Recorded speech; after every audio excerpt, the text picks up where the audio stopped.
LDT Entertainment.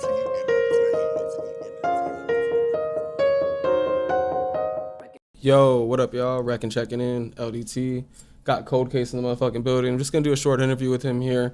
We've been doing some work behind the scenes. LDT Films, we're doing the all-in video shoot. And we got a couple more things planned. I don't want to give away too much information, but how you doing today, bro? I'm doing pretty good. How you doing, bro? I'm doing well, man. Appreciate you. I know we were just smoking and shit. Just got to let the camera know that we're doing a little scene here. You know what I'm saying? We got him on the green screen. The whole setup's all new and fresh. Like I was letting y'all know, I'm going to have different setups and different things going on, educational parts of the podcast, interviews, as well as the traditional, me and Saav hosting the traditional podcast and stuff like that. But I just wanted to let you guys know who Kold Xase is. He's been doing some dope shit with Nick Casanova behind the scenes. Saav actually introduced me to him. So I just wanted to let y'all know who the fuck he is. How old are you, bro? I'm 28. I'm about 28. To be 29 next year. Just a couple months. It's coming up. Well, when's your birthday? February. February? Dope. Yeah. Okay. That's a good month, right around the holiday of Valentine's Day, right? So I'm sure you get like Valentine's presents mixed in with birthday presents and shit like that. Nah. We don't do Valentine's Day. I moved here on Valentine's Day, so we don't do that. That's good. That way you don't have to like get those fake ass gifts and shit. Oh, right.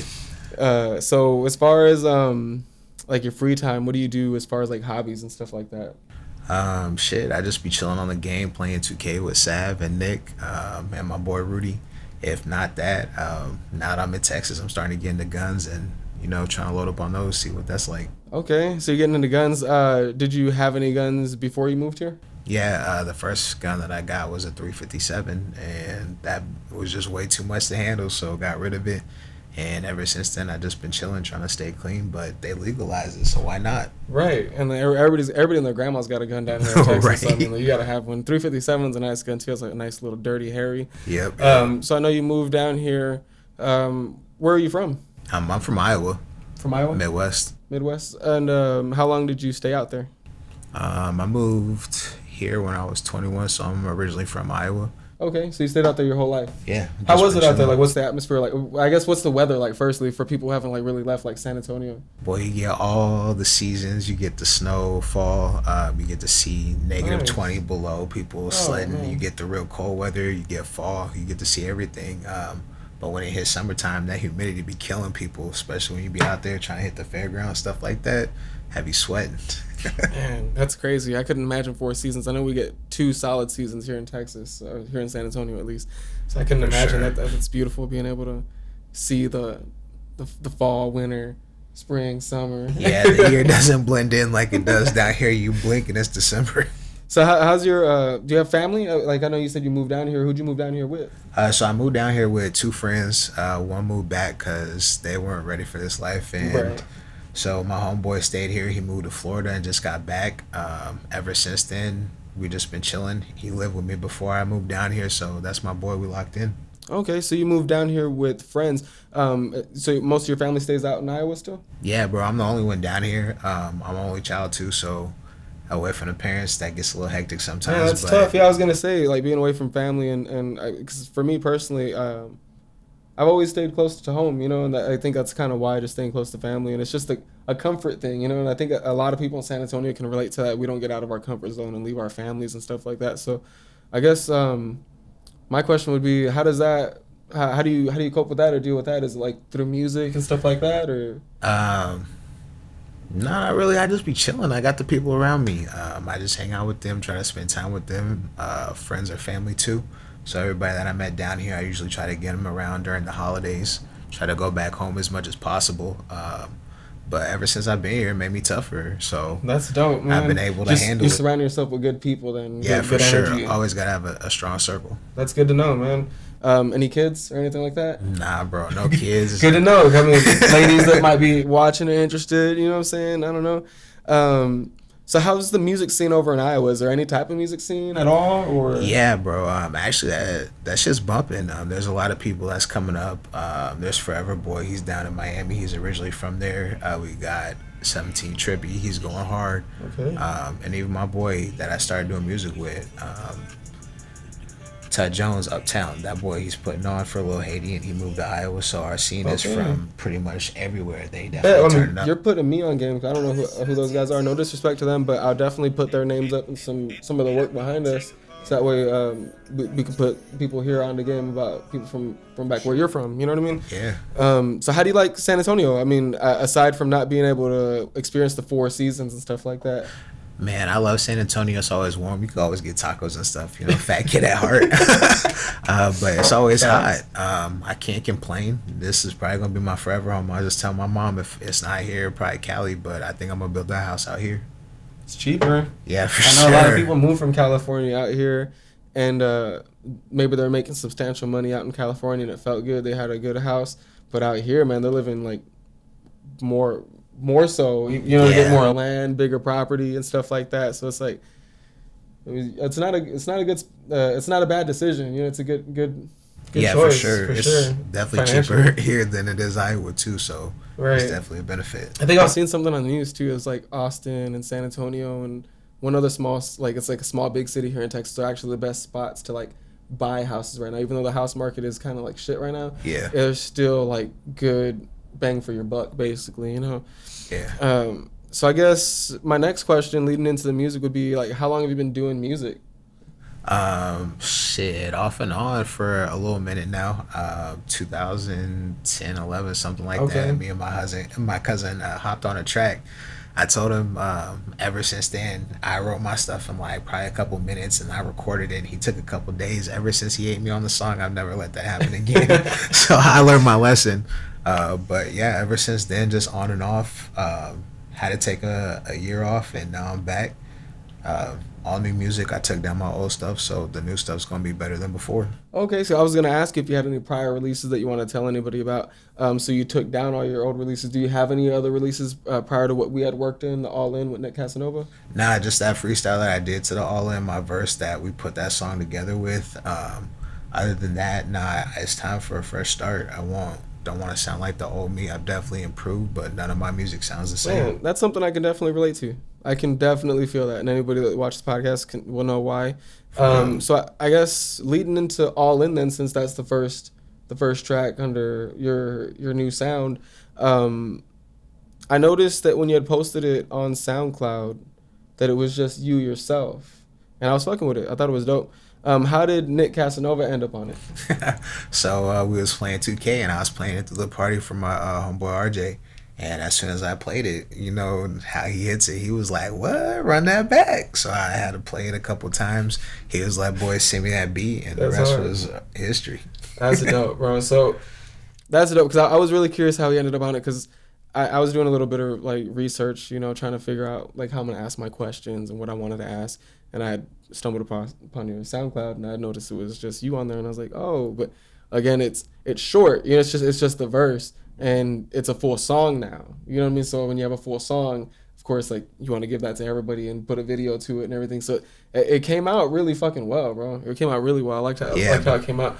Can you tell me like what it means to you? Tell me what it meant to you, I guess, by yourself, and if it meant anything different to you when you put James on it or Nick Casanova on it, like, and you made it a whole song. Did it have a different feel or anything like that? Yeah, so when I put it out myself, it was just like, let me see what people feel about my sound, if they fuck with this still, if I'm still gonna be. This is the new sound, right? Relevant. So after that, it actually opened up a couple doors because I met you, definitely linked with Saav, and then I met another dude named Adrian. That's where I've been recording with him, and hey, it's a good feeling to be back doing music, something normal, especially dealing with the pandemic. It definitely meant a lot. And then for James to be like, that's hard, and he's never heard any of my music before, I was like, bro, of course you can get on, so why not? That's dope, man. That's dope. And then once you got him on it, did it change the feeling of the track to you? Did it still feel the same? Like, how did you feel about it after Nick Casanova hopped on it? Well, first I had to kill him because that dude took my part. So he just threw his little bars in there and was like, yo, I just put mine at the front. Like, bro, I already got my song set up. So definitely had to rearrange it. But I definitely feel like it's better. Especially, I came hard with that ending. I feel like my wordplay's solid. So can't complain. Yeah, I like all the Spurs references. I appreciate it. Got put on. Would you say like my white boy like Bellinelli in the cut? Yeah, boy, my boy Tuck, he be rocking with me. That shit's hard, bro. I fuck with that. It's like straight up basketball bars, like punchlines and shit. You know what I'm saying? Facts. I guess going into my next question, because of how you're saying you're evolving your sound. You know, I'm trying to find the right word.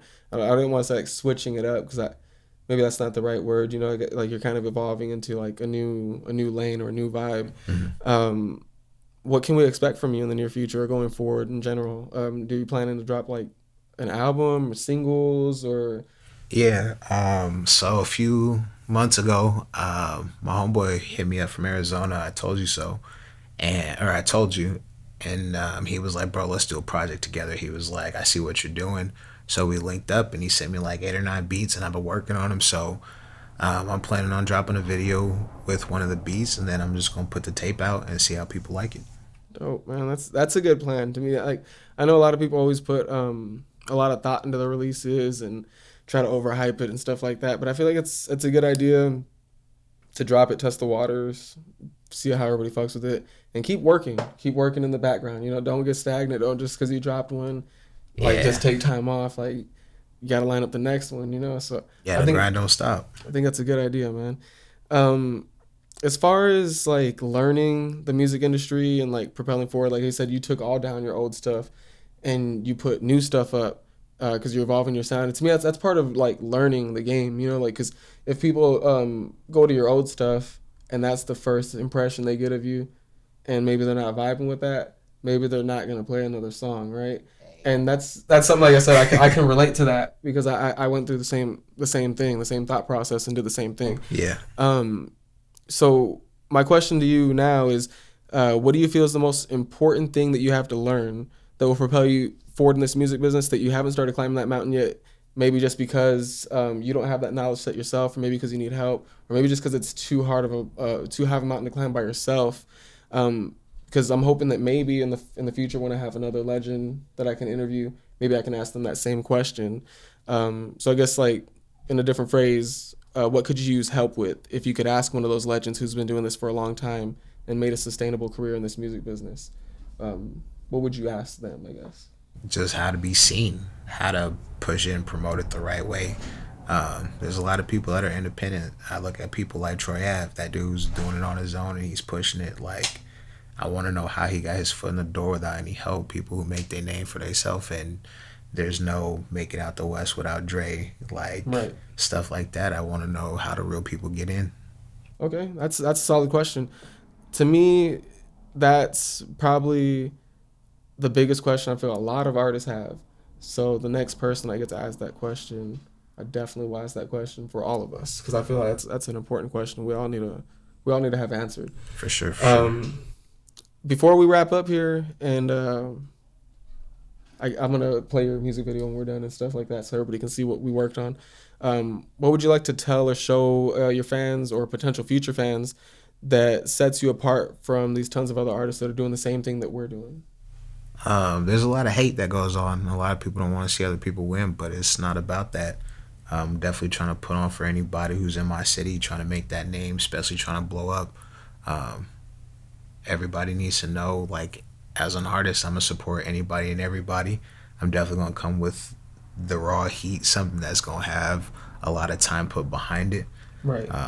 And just know everything that comes forward is just going to be pressure. Right. Fucking right, man. I feel that's a really genuine answer, man. I feel like a lot of people would focus more on themselves and stuff like that. And I hope, like, what I'm saying doesn't, like, change anybody in the future's answer or anything like that. But I just feel like it's a really genuine answer to focus on the community and what we could do together, because that's the vibe, bro. So it's really what I'm hoping to do with this podcast. And I know maybe in the past it might have been harder. I might not have been able to do this kind of stuff. Yeah. But as we get more resources and a better setup and more mics and stuff like that, I really want to try to give back to artists like you that help us too, because whatever I do with Saav, and it's just us, I mean, people notice it and people see it, but a lot of people don't appreciate it. And y'all just hit me up and y'all said, "Hey man, I like what you're doing. Like, let's do a video together. Let's do this. How much?" And I'd appreciate that, you know? So I want to be able to reciprocate the love. You know what I mean? For sure. Hey, for real. It was James. He was like, dude, you need to get with Ralph. You ain't heard of Ralph? That's Wreckin. You need to get with them. So, of course, I was like, well, shit, let me find out. Saav plugged me in. So, shout out Nick, man. Shout out Nick Casanova. Hey, man. for real. He's been A1 since day one, man. Shout out you, bro. I appreciate you, for real, for coming through, sliding through, giving me your time, showing people who you are.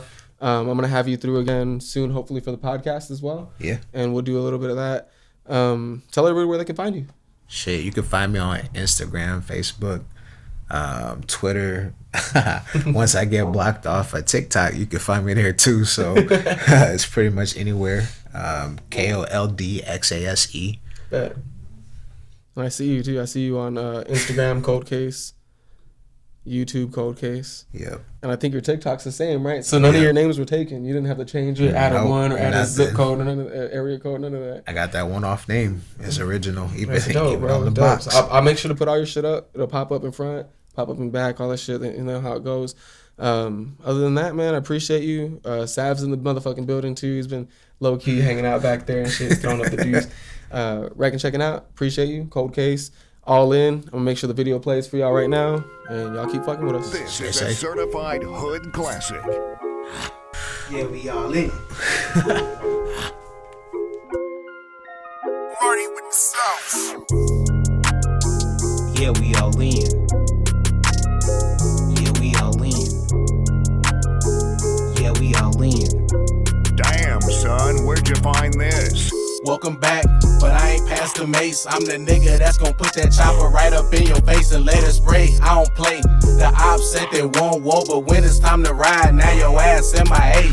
It's Casanova, I'm 10 toes down. I'm a big stepper now, and y'all hold 50 rounds. Niggas said they game, but they out here looking stupid. You said you a hitter, I'm just asking, can you prove it? I heard your last tape, that shit was garbage. I'm out here making plays while y'all boys still lethargic. I'ma go and chase the bag like Jet Jones when it comes to it. You don't wanna clash with the Titans. Trapaholics, bitch. Yeah, we all in. Yeah, we all in. Yeah, we all in. I don't need no designer to knock a bitch down. Like fuck them trues, 501, that's how I'm coming off through traffic. Hit the 10, hit the 4 to 35. Then I'm out the gym, I'm headed out the state like fuck the Jays. They try to stop me, bitch, not today. I spin the block through Leon Valley. If I'm not coolin' in the ranch, you can catch me nigga down on St. Mary's. But don't get it twisted yet, it get very scary. Welcome to the home of the totals, the real Wild West. Hit your ass with a super soaker, my niggas gon' get the poking. In my city, we got shooters like the Rosen. Yeah, we all in. Hold up, let me put this into perspective for you. Right. I'm all in traffic like Amani. Hit the block like OG Rudy with a cannon the size of Aldridge. My white boy in the cut like Bellinelli. My other nigga like Murray from the jump. He was all in. I had to drop the weakest link like Pop did Kawhi. No bitches in my circle. Yeah, we out here like we playing for the Citron. I'm the coldest nigga in the city since the Iceman. On the front line like the Emerald with a long clip like Timmy. Yeah, nigga, I'm all in. Yeah, we all in. Yeah, we all in. Yeah, we all in.